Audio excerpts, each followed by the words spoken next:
आप लोग अवगत हैं कि 30 तारीख को एक गंभीर घटना घटी थी और जो दुर्भाग्यपूर्ण था कि सही घटना नहीं होनी चाहिए थी।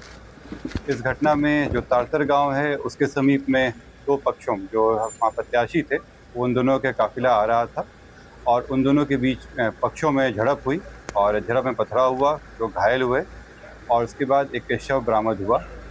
उसमें जो दुलार चंद यादव हैं, जो 75 वर्ष के रहने वाले हैं, उसी गांव के पास के रहने वाले हैं, गफूर में भी आपराधिक इतिहास रहा है। उनका शव बरामद किया गया। उसके बाद वहाँ पे दोनों पक्षों के द्वारा कांड दर्ज कराया गया। कांड दर्ज होने के बाद अनुसंधान प्रारंभ किया गया। पुलिस घटना की सूचना मिलते ही तुरंत पहुंची थी वहाँ पे और वहाँ से साक्ष्य भी इकट्ठे किए गए। घटनास्थल से कई जगह के फुटेज भी प्राप्त हुए, जिससे क्या घटना हुई है उसके बारे में कई जानकारियां मिली। लोगों के गवाह भी सामने आए और उनकी गवाही भी ली गई। साथ ही कल मृतक का पोस्टमार्टम कराया गया, उससे भी हम लोगों को अहम सुराग मिले। जो अभी तक के अनुसंधान में आया उसमें उससे प्रतीत हुआ कि ये जो घटना हुई है ये आदर्श आचार संहिता का उल्लंघन भी हुआ है। इसमें ये एक गंभीर मामला भी था।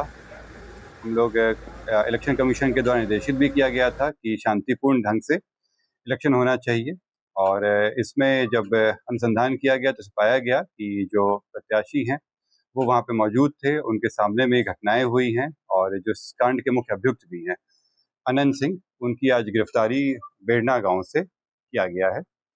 इसमें हम लोग को जो जानकारी प्राप्त हुई थी, इनके दो सहयोगी भी इनके साथ में थे जो उस घटना स्थल पर भी थे और उनकी भी गिरफ्तारी की गई है।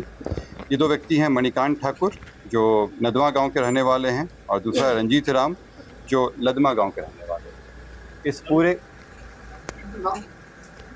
इस पूरे मामले में 3 लोगों की गिरफ्तारी हुई है। जो प्रत्याशी हैं अनंत सिंह, उनकी गिरफ्तारी हुई है। दूसरा मणिकांत ठाकुर जो नदवा गांव के रहने वाले हैं, बाढ़ थाना अंतर्गत। दूसरे रंजीत राम जो लदमा गांव के रहने वाले हैं।